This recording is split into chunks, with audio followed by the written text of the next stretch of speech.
Bismillahirrahmanirrahim.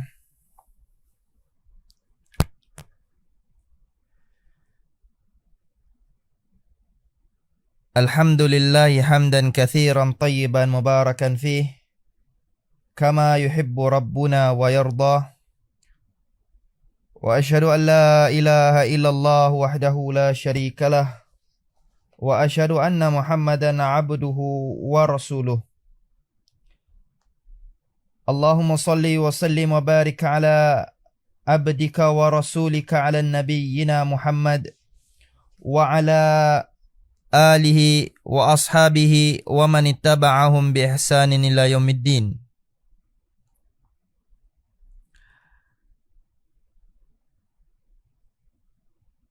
Amma ba', ikhwa wa akhawat azzani Allah wa iyyakum. Ya ma'syaral mustami'in al-kiram, azzani Allah wa iyyakum.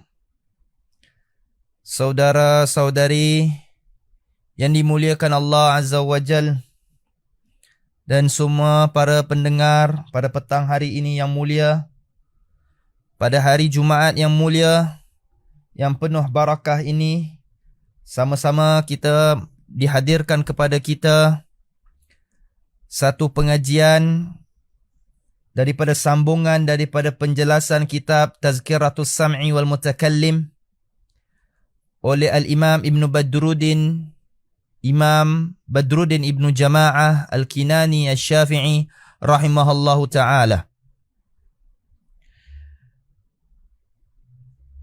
Setelah kita memuji Allah dengan segala puji dan pujian hanya milik Allah Azza wa Jal, salawat serta salam semoga sentiasa dicurahkan ke atas Nabi kita Muhammad sallallahu alaihi wasallam, para ahli keluarganya dan para sahabat-sahabat beliau dan sesiapa yang mengikuti mereka dari semasa ke semasa hinggalah hari kiamat. Adapun seterusnya, kita masih di dalam tajuk yang penting dan mulia, iaitu di dalam adab menuntut ilmu, di dalam tajuk yang mana kita akan bicarakan tentang adab seorang pelajar kepada syekh. Sebagaimana telah kita pelajari dan kita ketahui bahawa adab ini adalah termasuk adab yang mulia ketika kita duduk bersama para ulama. Dan demikian rupa juga para ulama dahulu kala seorang talabul ilm, mereka juga mempunyai adab dan sikap yang sebagaimana kita pelajari hari ini. Walhamdulillah, di atas manhaj salaf ini, kita memahami agama ini sesuai dengan Al-Quran dan Sunnah, dan juga yang difahami oleh para sahabat dan salafus salih. Poin yang keenam di mana hari ini kita akan mempelajari di dalam bab syukrus syekh ala i'tinaihi bihi, iaitu berterima kasih kepada guru atas pemerhatiannya. Sikap seorang guru ini sepertinya seorang ayah, sebagaimana telah diungkapkan oleh Fadilatul Syekh Muhammad bin Saleh Al-Uthaymin rahimahullahu ta'ala. Beliau menyifatkan mulianya seorang guru itu adalah lebih mulia daripada seorang ayah, di mana seorang ayah tidak mampu ataupun tidak mempunyai kesanggupan, atau barangkali seorang ayah tidak mempunyai ilmu yang mendalam ataupun kekurangan ilmu pada dirinya untuk mendidik seorang anak, tidak dapat membentuk madrasah kepada seorang anak.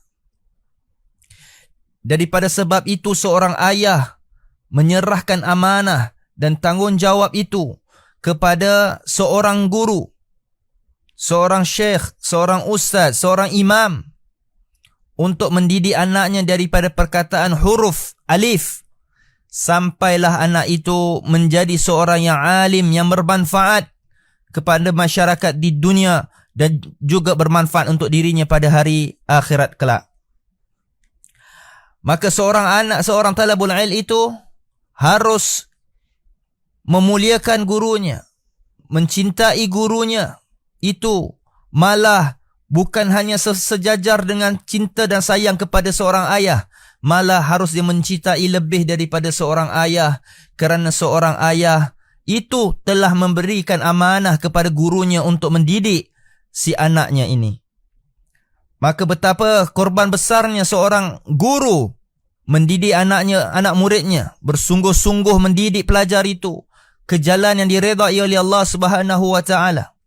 Seorang guru yang memarahi anak muridnya sebagaimana seorang guru itu memarahi anaknya sendiri. Kerana kesayangan, sayangkan muridnya, sayangkan anaknya. Ia tidak mahu anaknya itu tercecer, ditinggalkan, disingkirkan ataupun diabaikan begitu sahaja. Kerana sesuatu yang diabaikan, sesuatu yang ditinggalkan, kesannya itu sangat buruk dan padah sehingga seseorang itu boleh tergelincir ke dalam jurang-jurang yang tidak diredai oleh Allah Subhanahu wa taala, yang di mana dia akan berakhir ke dalam an-nar. Maka itu kegagalan seseorang itu dididik dengan ilmu yang benar. Kegagalan seseorang itu mendapat seorang guru yang begitu alim kepada ilmu agamanya menyebabkan seseorang itu mengambil naqal al-ilm, mengambil ilmu itu daripada sumber-sumber yang tidak sahih. Maka kita berada di atas manhaj Rabbani yang lurus ini. Semoga ia bermanfaat bagi kita menghayati riwayat-riwayat yang telah ditinggalkan juga daripada sahabat, daripada athar sahabat, yang juga yang telah diriwayatkan di dalam beberapa riwayat daripada para a'immatis salaf, iaitu daripada para imam-imam salaf. Maka dalam bab ini seorang talabul ilm haruslah berterima kasih kepada gurunya, syekhnya atas pemerhatiannya. Di mana seorang guru sentiasa mempunyai sikap pemerhatian yang penuh kepada pelajar-pelajarnya. Dia tidak mahu pelajar-pelajarnya tidak faham, dia tidak mahu pelajaran tercecer daripada ketinggalan tajuk dan topik pelajaran tersebut. Sehingga kadang-kala seorang guru itu mempunyai sikap di mana rasanya risau apabila pelajarnya itu dalam keadaan yang bingung ataupun kurang faham. Seorang guru ingin mahukan anak pelajar-pelajarnya itu mendalami ilmu tersebut dengan secara yang wadihah, iaitu dengan cara yang jelas dan mudah difahami. Walhamdulillah, pelajaran yang keenam ini berkata Imam Badruddin rahimahullahu ta'ala, an yashkura syaikha ala tawqifihi ala ma fihi fadilatun wa ala tawbihi ala ma fihi naqisatun. Hendaklah seorang pelajar itu berterima kasih kepada syekhnya kerana telah menunjukkan kepadanya keutamaan-keutamaan dan meluruskan kekurangan yang ada pada dirinya, kemalasan yang dialaminya, kelalaian yang dihadapinya. Kadang pelajar ni dia malas ataupun dia cuai, dia lalai, dan ketika di dalam pengajiannya, maka seorang guru akan mengambil perhatian, akan menasihati, menegur. Barangkali seorang guru akan juga dengan suara yang tinggi memarahi pelajar itu disebabkan kerana sayangnya kepada pelajar tersebut. Seorang guru apabila tidak menyukai pelajar tersebut ataupun tidak menyayangi pelajar tersebut, maka dia akan diabaikan begitu saja. Maka janganlah sampai kita diabaikan oleh guru kita, syekh kita, disebabkan datangnya perasaan-perasaan yang tidak begitu enak, yang tidak begitu sedap dirasai oleh seorang guru dan juga seorang pelajar. Barakallahu fiikum.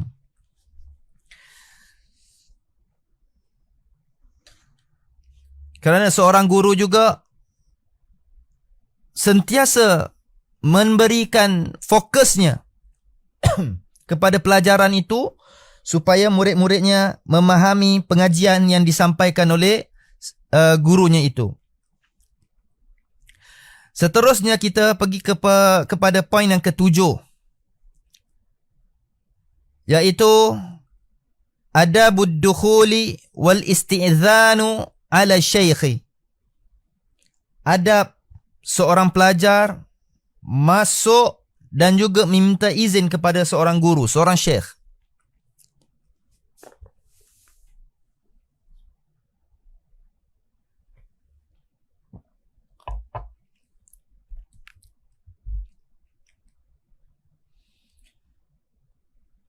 Iaitu poin yang ketujuh, alla yadkhula ala syaikhi fi ghairi majlisi ami illa bil isti'zani sawa'un kana syaikhu wahdahu am kana ma'ahu ghairuh fal isti'zana bihaythu ya'lamu syaikhu wa lam yasta'zana lahu insarafa wa la yukarriru al isti'zan. Kata Al-Imam Badruddin rahimahullahu ta'ala, hendaklah seorang pelajar itu meminta izin kepada syekhnya di luar majlis umum kecuali dengan meminta izin kepadanya. Baik syekh itu dalam keadaan bersendirian ataupun bersama orang lain ketika itu. Jika dia meminta izin dan syekh mengetahui namun dia tidak memberi izin tersebut, maka hendaklah ia pergi dan tidak perlu mengulangi meminta izin lagi untuk bertemu kali seterusnya. Ini menunjukkan kadang-kala ada orang ini dia tidak mempunyai adab. Apabila dia ingin berjumpa dengan gurunya, tetapi dia dalam keadaan memaksa. Kerana ini termasuk juga ada adab ketika kita berkunjung, bukan saja kepada rumah guru kita.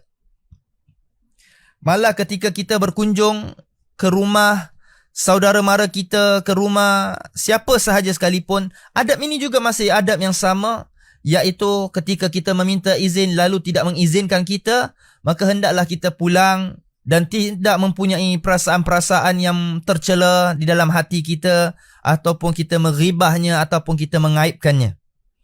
Kerana manusia ini sentiasa mempunyai hal ataupun keuzuran ataupun maslahat-maslahat yang harus dia kerjakan ketika itu, sehingga dia tidak mengizinkan para tetamunya hadir ketika itu.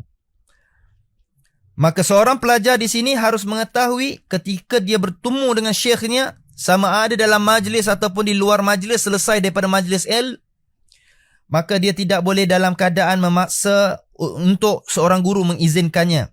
Maka hendaklah meminta al-isti'zan, iaitu meminta keizinan daripadanya.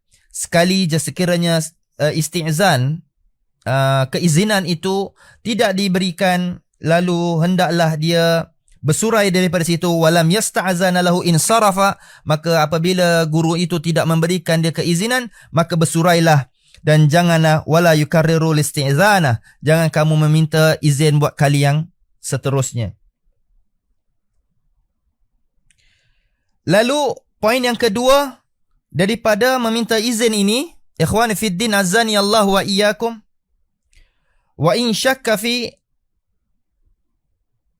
ilmi syekhi bila yazidu fi isti'zan fawqa 3 marrat atau 3 tarqat bibabin atau halqah. Jika kalian ragu kepada guru kalian, mengetahui yang bahawa kita meminta izin ataupun tidak, kita ragu masyayikh ni dengar ke tak dengar, kita sedang meminta izin, maka hendaklah meminta izin tidak melebih daripada 3 kali keizinan tersebut, atau 3 kali kita ketuk pada pintunya, ataupun kita menggegarkan sedikit, ataupun kita goyangkan bunyi daripada pintu pagarnya itu sikit. Hendaklah dia mengetuk dengan sopan santun, menggunakan daripada sopan. Para ulama rahimahullah ta'ala menghuraikan sehingga kita nak ketuk pintu ni, hendaklah dia mengetuk pintu itu dengan apa dia? hafifan, dengan perlahan-perlahan, biadabin, dengan penuh adab, bi asfari asabi, dengan kuku-kuku jarinya itu, dengan ketuk perlahan-perlahan dia. Thumma bi asabi, kemudian jika tak didengari, marudah dengan jarinya. Biasa kita ketuk dengan jari kita. Thumma bi halqati qalilan, maka setelah itu barulah kita mengetuk pagar besinya itu secara perlahan-perlahan, sikit demi sedikit. Fa in kana mawdi'u ba'idan an babi wa khalqah fala ba'sa bi raf'i dhalika biqadri ma yusmi'u la ghairuh. Sekiranya setelah kita mengetuk pintu besi itu pun, kerana kita merasakan bahawa dia tak dapat mendengar, ataupun sekiranya pagar dan pintu itu jaraknya begitu jauh sehingga Syekh tidak dapat mendengar, maka tidak mengapa kita mengangkat suara kita sedikit untuk sekadar dia boleh mendengar suara kita ketika kita meminta al-istizan, meminta keizinan tersebut.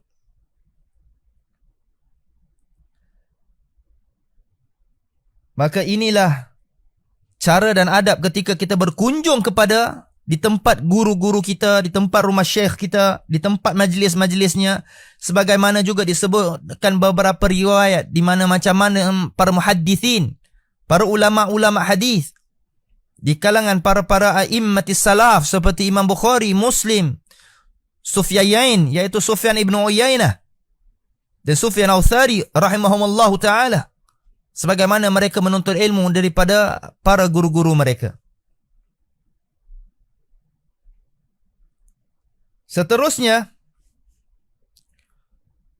di mana sehingga kita meminta izin, apabila telah diberi izin, kita datang dalam keadaan satu pasukan, contoh masalan, kita datang beramai-ramai bersama teman-teman kita, sama ada kita berkunjung ke rumah syekh, ataupun ketika kita ingin bertemu dengan syekh, ataupun ketika kita hadir sama-sama ke dalam majlis syekh, maka orang yang paling utama untuk masuk adalah para yang lebih tua daripada kita, orang yang lebih tua daripada kita, kemudian diterusi dengan yang muda masuk ke dalam majlis syekh dan memberi salam kepadanya. Dan ini adalah adab-adab yang mulia sebagaimana disebutkan di dalam kitab Tazkiratus Sami' wal Mutakallim. Ikhwan fid din, azani Allah wa iyyakum.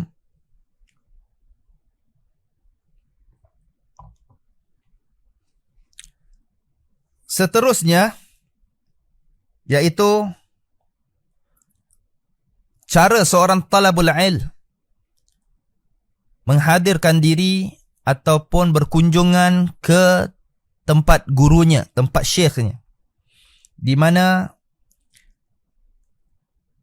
kata Imam Badruddin Ibnu Jama'ah rahimahullahu ta'ala,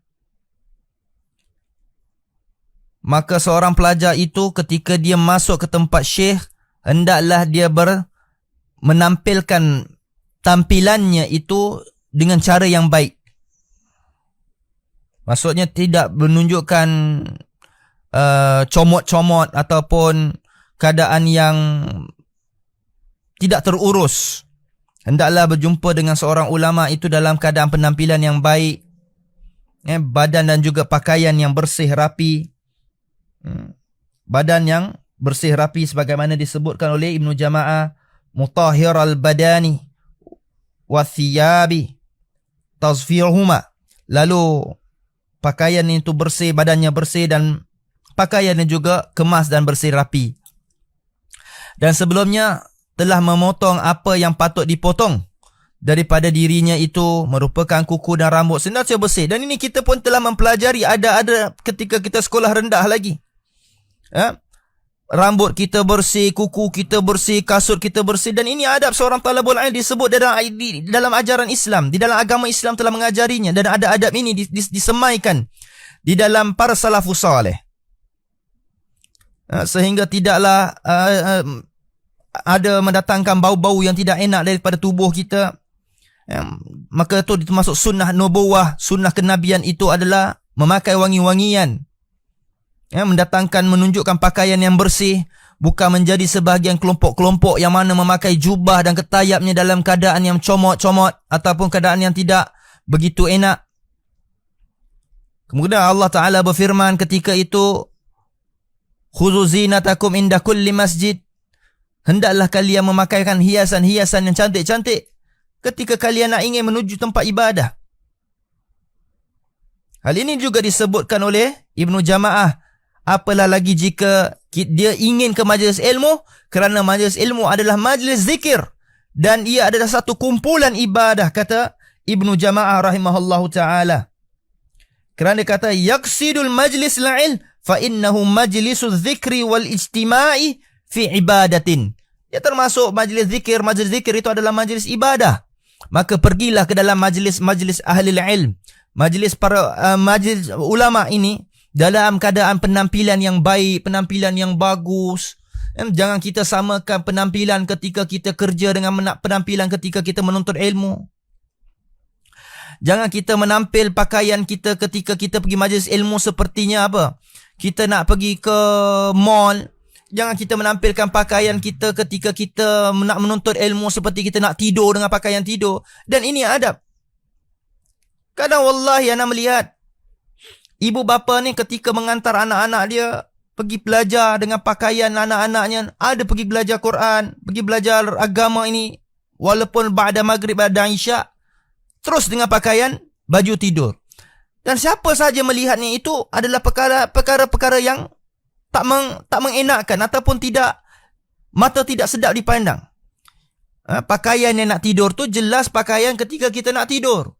Pakaian ketika kita nak pergi belajar menuntut ilmu, kita memakai pakaian nak menuntut ilmu. Sikap kemalasan, sikap kebodohan ini menyebabkan adab-adab itu tercecer ketika seseorang itu pergi menuntut ilmu. Maka hati-hati ikhwan fiddin, azani Allah wa iyyakum. Ketika kalian menuntut ilmu ataupun anak-anak kalian, cucu-cucu kalian menuntut ilmu, pastikan pakaian-pakaian itu adalah pakaian libasut taqwa, pakaian-pakaian yang menunjukkan ketakwaan ketika itu. Meskipun tidak ada dalil yang menunjukkan keharaman tersebut, maka dia termasuk adab. Apatah lagi kalau diri antum mengakui bahawa antum adalah ahlus sunnah yang mengikuti sunnah Nabi SAW, mengikuti sunnah para sahabat sebagaimana yang telah difahami oleh para salaf, maka dia sudah pasti dan mengetahui bahawa adab-adab ini adalah salah satu daripada adab-adab yang paling mulia. Barakallahu fikum.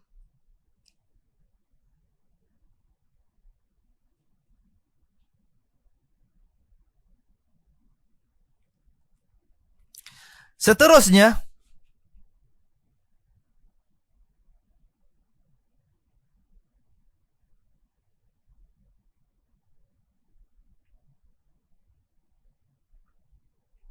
adab ketika kita jumpa dengan syekh, dengan guru kita di luar majlis umum, iaitu selesai daripada dars, daripada durus, tidak ada pengajian dan sebagainya, ketika seorang pelajar talabul ilm ingin bertemu dengan gurunya.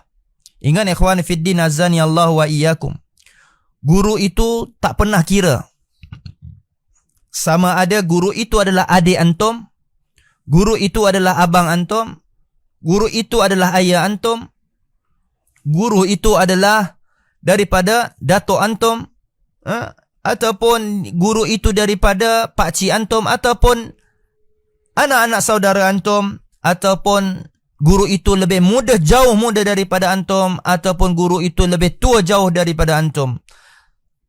Maka guru ini tidak mempunyai ukuran usianya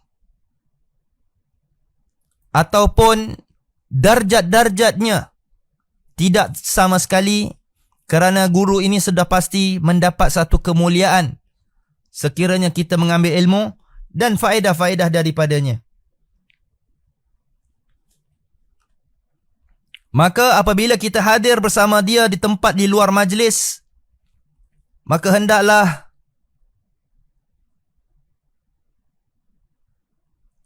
orang itu juga meminta izin untuk bertemu dengan syekh Apabila sekiranya syekh itu tidak mengizinkan, maka pulanglah.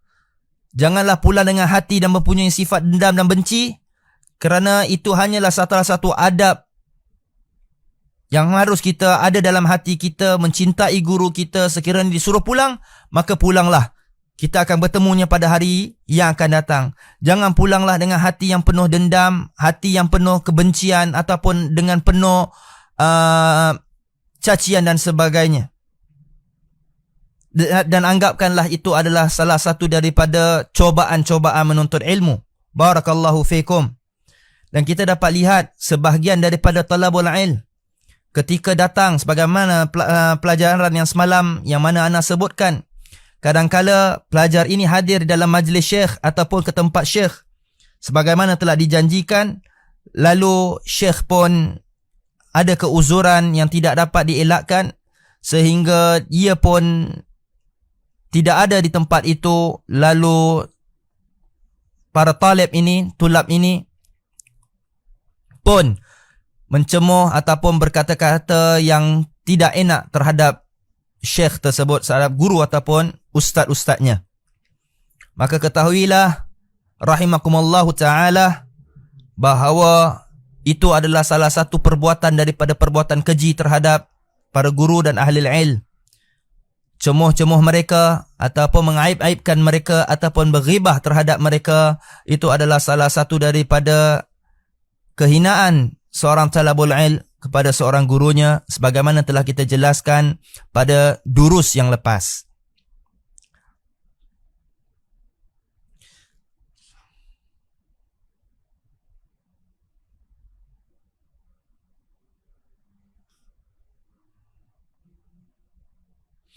Di mana di sini kita terdapat satu riwayat bahawa Abdullah bin Abbas radhiyallahu anhuma ketika beliau duduk menuntut ilmu di pintu rumah Zaid bin Thabit radhiyallahu anhuma, hinggalah sahabi, ini seorang sahabat Nabi yaitu Zaid bin Thabit pun bangun. Seseorang berkata kepada Abdullah bin Abbas, yaitu sepupu Nabi SAW, apakah kami perlu membangunkan untukmu? Maka kata Abdullah bin Abbas radhiyallahu anhuma bahawa tidak perlu. Hal ini telah disebutkan di dalam kitab Al-Jami', dituliskan oleh Imam Al-Khatib Al-Baghdad rahimahullahu ta'ala.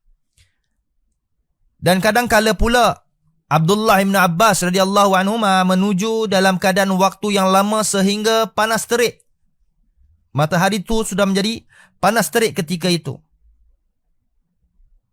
Demikianlah cobaan-cobaan yang para salaf kita menuntut ilmu sampai ke luar depan pintu rumah syekh. Itulah yang diungkapkan oleh Ibnu Jama'ah rahimahullah ta'ala. Beliau berkata, demikianlah yang diriwayatkan daripada salaf, mereka lakukan adab-adab ini.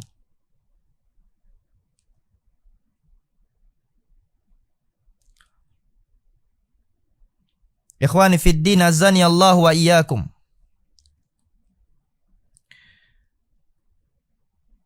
Poin yang terakhir untuk hari ini, InsyaAllah hari ini lebih singkat kerana suara anak kurang baik hari ini. Pelajaran seterusnya iaitu pelajaran yang ke-8. Adab yang seterusnya adalah adabul julus inda syekh. Ini paling penting. Adab ketika kita duduk di dalam majlis syekh. Ini yang paling adab sekali, yang paling penting sekali.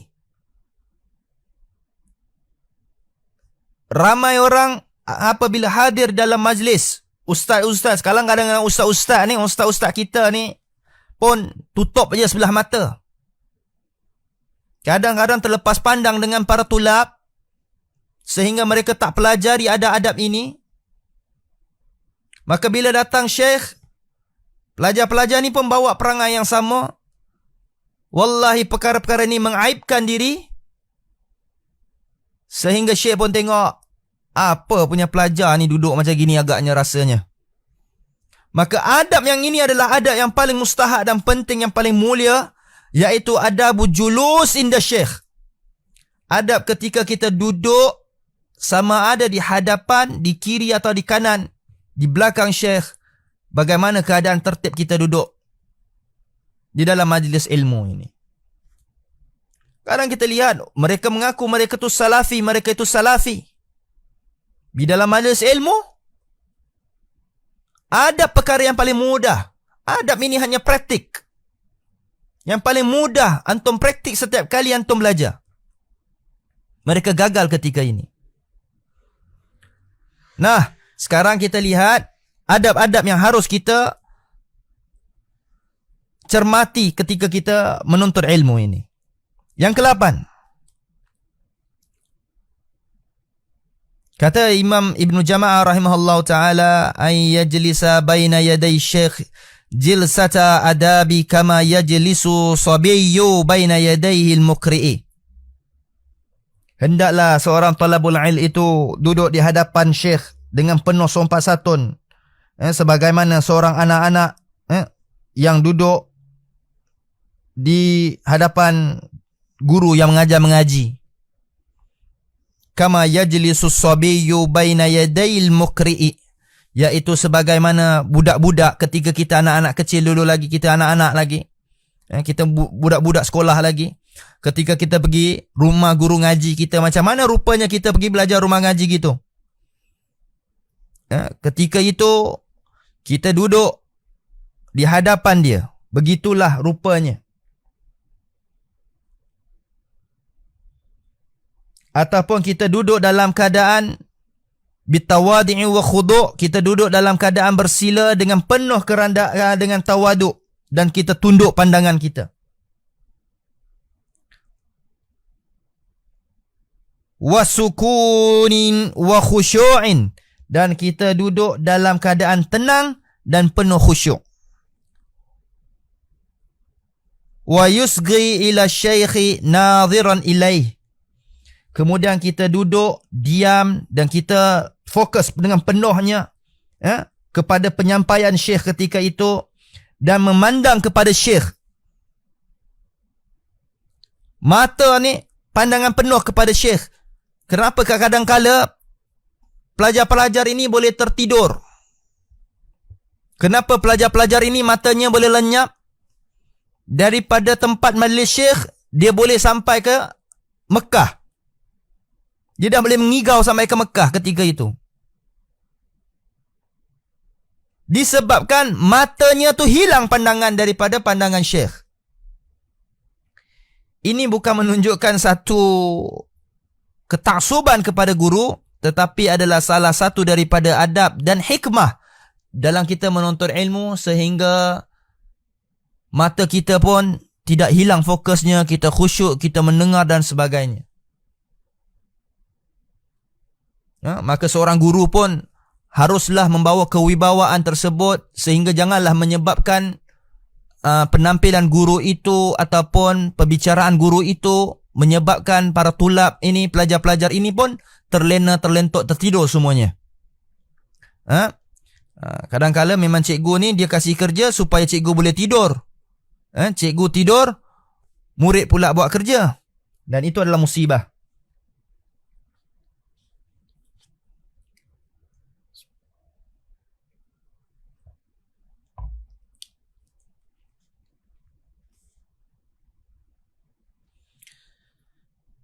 Kemudian para pelajar ini hendaklah memahami kata-katanya sehingga tidak membuat syekh harus mengulangi teks-teks yang telah disampaikan. Sekali lagi, hendaklah pelajar-pelajar ini mendengar kalam ulama, mendengar kalam alim itu dengan penuh teliti, sehingga tidaklah perlu ustaz ataupun syekh itu mengulangi benda yang telah disampaikan lagi, sehingga ia mendatangkan kemarahan barangkali ataupun kepayahan dan sebagainya. Maka fokus. Kadang-kadang kita dah belajar, tapi kerana terlena, kerana mindahnya itu, badannya ada di situ, tapi rohnya dah termelayang ke tempat lain, lalu dia mendatangkan soalan-soalan yang sudah dipelajari sebentar tadi.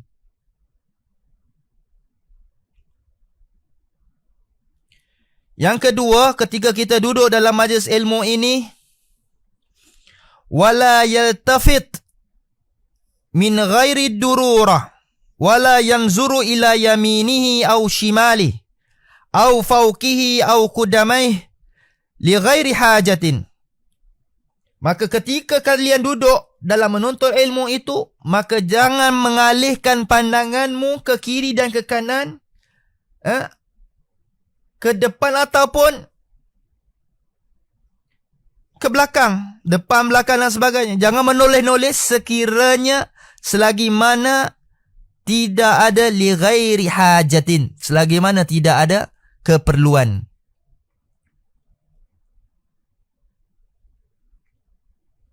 Selagi mana tidak ada keperluan, jangan kita menoleh kiri dan kanannya. Apalagi pada saat-saat ketika kita di dalam dars, di dalam majlis ulama tersebut. Au inda kalamihi ma'ahu. Ataupun ketika syekh bersama dia, sedang keadaan dia berbicara, sedang dia bercakap.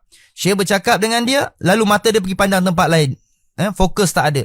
Bukan saja kepada ulama, tapi ketika mak kita, ayah kita bercakap dengan kita pun, pandangan tu tidak mengalih kepada tempat yang lain. Maka perhatikanlah ada adab berikut ni ya ikhwan fiddin, azani Allah wa iyyakum.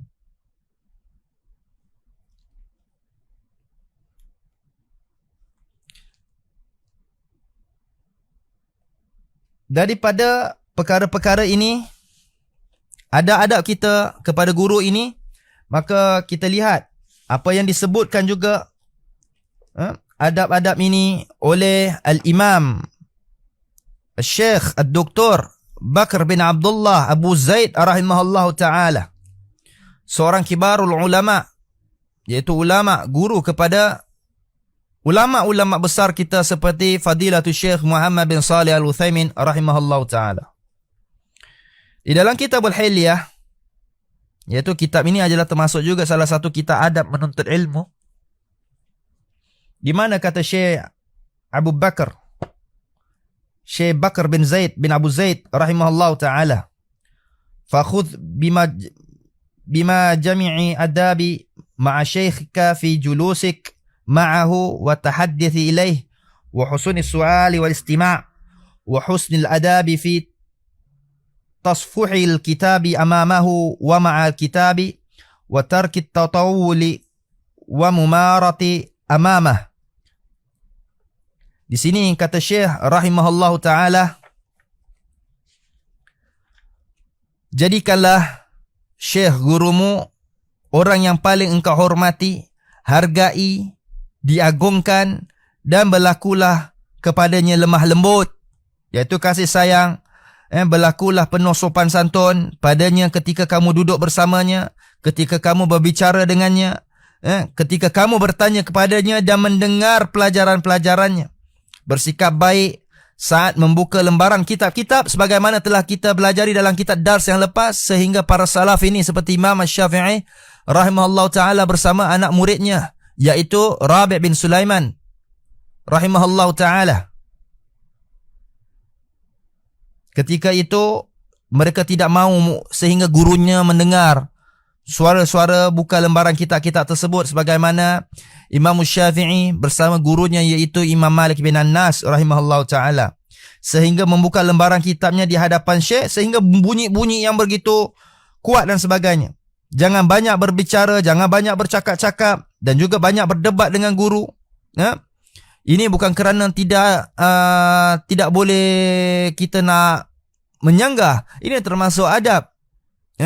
Kita bukan mengajar supaya semayang kata ini mengajar kepada tidak boleh membetulkan guru dan sebagainya. Kita memberi adab ketika kita dalam menuntut ilmu. Sekiranya ada silat dan kurang sebagaimana kita telah fahami, ketika itu apa kita harus buat? Perlu dengan adab juga kita menegur seorang guru dan sebagainya. Jangan banyak pula kita bercakap padanya, dan jangan pula kita memotong pembicaraan-pembicaraan ketika beliau berbicara tentang agama, tentang bicara tentang ilmu. Jangan sekali-kali memotong pembicaraan guru itu, baik di tengah-tengah pelajaran pun maupun di tempat lain, kata Syekh Bakar Abu Zaid rahimahullahu ta'ala.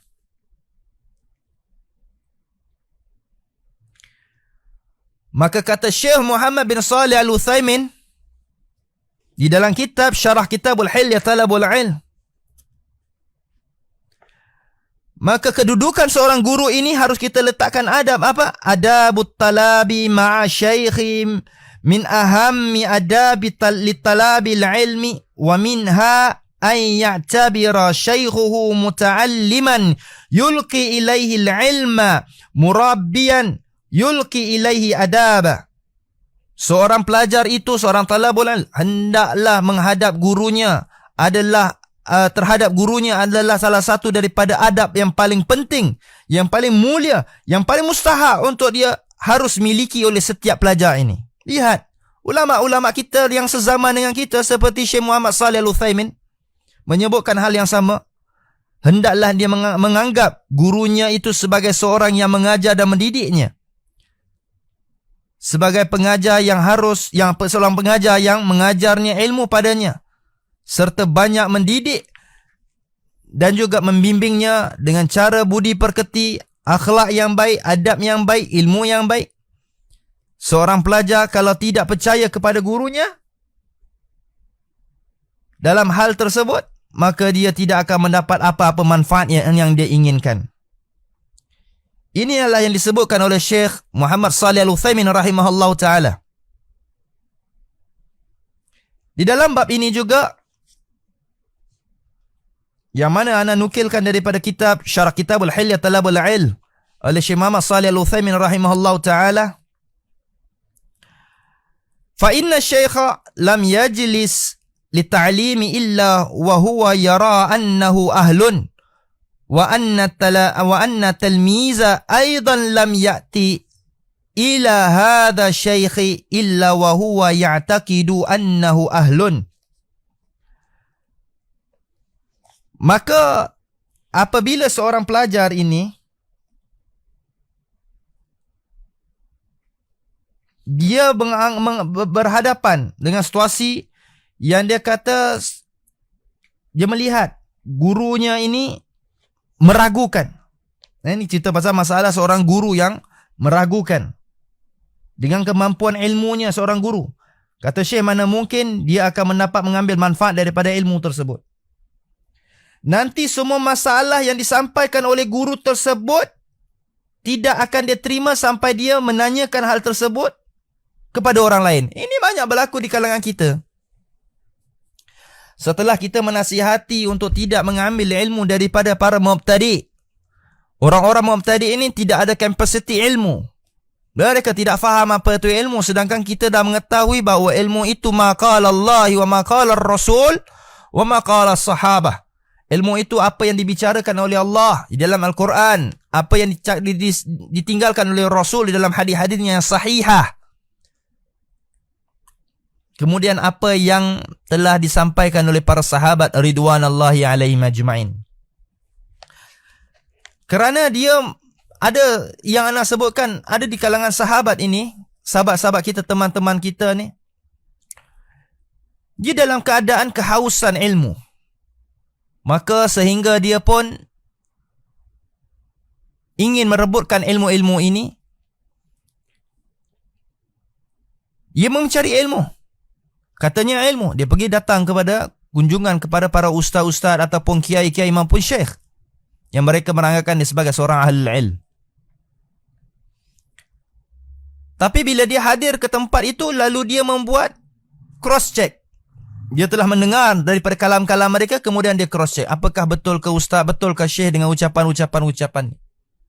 Kenapa perkara ini boleh berlaku? Sebenarnya dalam diri antum itu sendiri sudah mempunyai tujuan ataupun rasa keraguan, syak, di mana guru ini sendiri antum ragu. Antum mengambil ilmu daripada orang yang antum ragui. Maka akhirnya kalian akan bertanya kepada yang lain. Maka di sini kata Syekh Salih Al-Utsaimin, maka sama sekali dia tidak akan mendapat manfaat daripadanya. Kerana apa yang disampaikan daripada seorang guru, maka kalian telah meraguinya. Maka hendaklah mengambil ilmu daripada orang yang thiqah, orang yang jelas kejujuran ilmu yang disyahidkan, yang disaksikan ilmunya. Kemudian orang yang tidak terjatuh kepada dalam keadaan dusta, kadzab, ataupun orang yang majhul, orang yang tidak diketahui sumber ilmu agamanya. Ataupun telah kita jelas akan kedudukan manhajnya, seorang yang rosak, iaitu seperti Khawarij, seperti Mu'tazilah, ataupun akidahnya adalah seorang Asy'ariyah, ataupun barangkali paling parah, paling musibah adalah yang tidak mempunyai ilmu. Dan ini adalah termasuk dalam hadis Nabi SAW, di mana di akhir zaman maka ramai orang akan mengambil ilmu daripada as-saghir. Maka para salaf rahimahullah ta'ala menyingkapkan apakah itu as-saghir. As-saghir adalah mengambil ilmu daripada orang yang tidak mempunyai ilmu di kalangan para ahli bid'ah.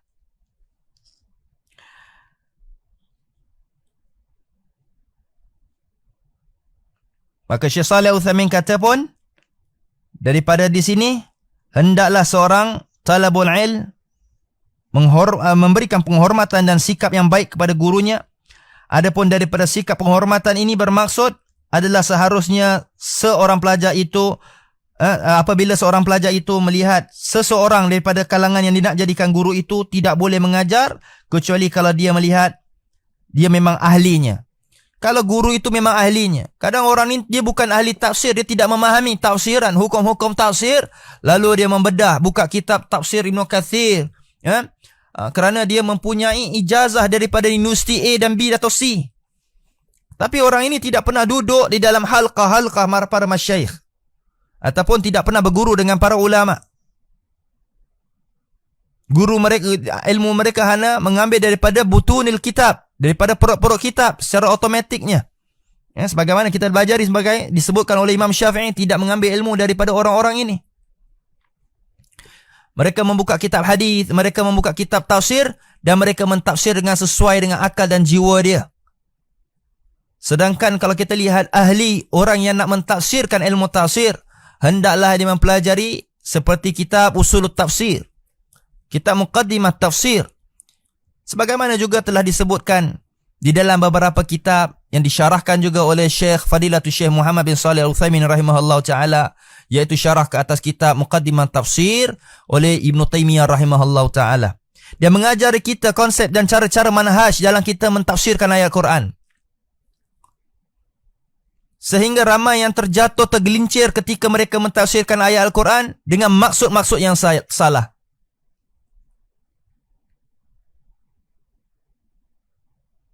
Kefahaman kepada hukum-hukum Al-Quran.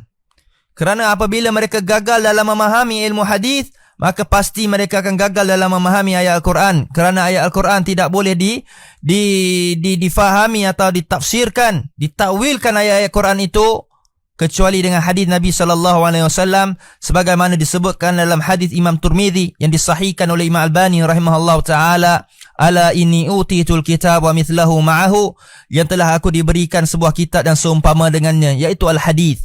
Maka Al-Quran tidak boleh difahami kecuali dengan hadis. Maka mengambil ilmu tafsir, hendaklah kita pergi kepada ahlinya, orang yang benar-benar yang telah memahami ilmu tafsir. Kita lihat ramainya para ustaz-ustaz hari ini membicara masalah hadis begitu mudah, begitu saja dengan sembronanya membicara tentang hadis. Apabila berbicara tentang hadis ataupun tafsir, mereka mentafsir dengan akal-akalan mereka itu sendiri tanpa merujuk pada kitab-kitab tafsir yang mu'tabar. Barakallahu fiikum. Kemudian akhirnya kata Fadilatul Syekh, maka seharusnya seorang pelajar talabul ilmi itu tidak memilih guru kecuali kalau dia telah yakin dengan kemampuan ilmu itu. Maka setelah kita mampu mengambil ilmu daripada seorang guru, maka hendaklah kita mempunyai sikap rasanya itu adalah paling baik dan paling benar untuk kita mulazamah dan bersama dia. Jangan ada perasaan doubtful, perasaan kita rasa ragu-ragu ketika itu. Kerana kita telah meletakkan garisan-garisan, manhaj guru itu benar, akidahnya benar, tauhidnya benar, insya-Allah seorang ahlu sunnah tidak berkata dusta terhadap agama Allah Subhanahu wa taala. Orang yang berbicara kepada agama Allah dengan cara yang dusta ini hanyalah datang daripada mereka para mubtadi', iaitu ahli bid'ah. Sahajalah yang membicara tentang agama Allah secara dusta, kerana sentiasa mereka mengada-adakan perkara yang baru dalam agama ini. Adapun sikap ahlu sunnah adalah mereka takut, mereka mempunyai sifat wara', sifat berhati-hati ketika mereka berbicara tentang agama Allah Subhanahu wa taala ini. Ketika mereka membicara tentang Al-Quran, mereka rujuk kepada para tafsir mu'tabar ataupun merujuk kepada ulama yang masih hidup hari ini. Mereka tidak menekan Google untuk mencari-cari hujah-hujah. Maka di sini ikhwan fiddin azani Allah wa iyyakum, janganlah kalian bermudah-mudah mencari jawapan daripada Google ataupun YouTube sebagai tempat maraji', tempat untuk kita mengambil rujukan ilmu ini daripada sumber-sumber ini. Kerana di antara link-link yang ada dalam Google itu, maka kalian tidak tahu manhaj mereka, siapakah mereka yang menulisnya. Maka kalian tidak mengetahui siapa mereka daripada mana sumber ilmu itu, maka kalian akan tergelincir di dalam penyelewengan ataupun kebatilan. Barakallahu fikum, ahsanallahu ilaikum. InsyaAllah kita akan hadirkan majlis ini di dalam satu lagi pertemuan yang di mana kita akan membicarakan tentang adab-adab kita ketika kita bertanya soalan kepada ulama. Ketika kita mengadakan soalan, adab-adab kita di dalam sambungan kita episod yang akan datang, iaitu adab ketika kita bersama para ulama, para ahli ilm, guru kita di kalangan para syekh, para kibarul ulama ataupun di kalangan ustaz-ustaz, asatizah ini, ketika kita mengambil ilmu dan kita bertanya soalan, dan adab dan cara kita bertanya itu bagaimanakah rupanya. InsyaAllah kita akan sambung pada sesi akan datang. Dan juga dengan seizin Allah Subhanahu wa taala, kita akan hadir kepada kita juga durusul kitabus siyam, iaitu pelajaran hukum-hukum puasa yang akan menjelang tidak beberapa lama lagi. InsyaAllah kita mengambil istifadah daripada majlis tersebut. Maka bersiap-siaplah bahan-bahan nota antum untuk mencatat hukum-hukum puasa dan soalan-soalan yang berkaitan dengan puasa. InsyaAllah kita akan adakan pada masa yang sama sepanjang tempoh kawalan pergerakan ini, dan dinasihati terus sentiasa berada di rumah kalian dan tidak bermudah-mudah untuk keluar, kerana ia termasuk daripada sikap as-sam'u wa ta'ah, dengar dan patuh kepada pemimpin kaum muslimin. Dan orang yang menyalahi ataupun bermudah-mudah untuk keluar tanpa tujuan, maka mereka termasuk daripada sikap-sikap para khawarij, iaitu sentiasa melekehkan ataupun sentiasa indah dan tak indah, acuh tak acuh kepada pemimpin kaum muslimin. Barakallahu fikum.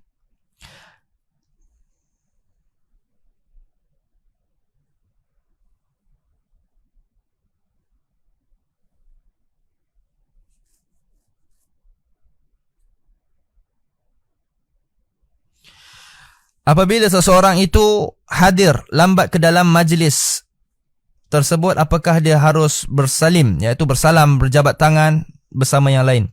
Tidak ada dalil dalam halnya, kecuali disebutkan di dalam adab tersebut, termasuk sunnah. Apabila kita hadir di dalam majlis itu, hanya cukup dengan kita memberi salam sahaja, kemudian dan memadai sahaja seorang di antara ramai itu menjawab salam itu. Dan berjabat tanganlah orang yang berdekat itu sahaja, ataupun tidak berjabat tangan ketika dalam dars, ataupun boleh mengganggu fokus para ikhwah kita yang lain ketika dalam mendengar ta'lim, ketika mendengar dars tersebut. Jadi agar tidak masuk lambat lalu dia bersalam, seluruh teman-temannya itu dia bersalam, sehingga mengganggu majlis tersebut.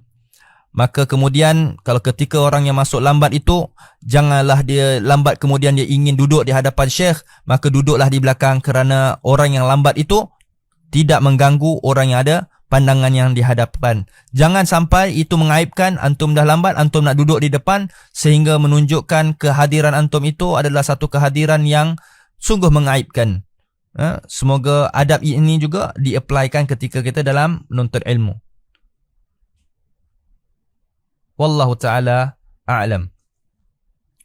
InsyaAllah sampai di situ saja. Semoga bermanfaat untuk kita di petang hari ini.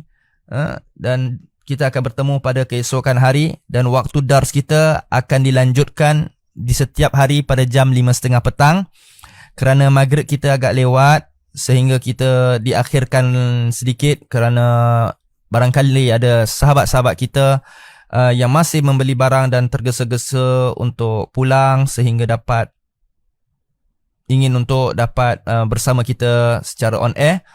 InsyaAllah bermanfaat. Aqulu qawli hadha wallahu a'lam musta'an. Subhanakallahumma wa bihamdika asyhadu an la ilaha illa anta astaghfiruka wa atubu ilaih. Wa sallallahu alaihi wasallam ala nabiyyina Muhammad wa ala alihi wa ashabihi ajma'in. Walhamdulillahi rabbil alamin. Wassalamu alaikum warahmatullahi wabarakatuh.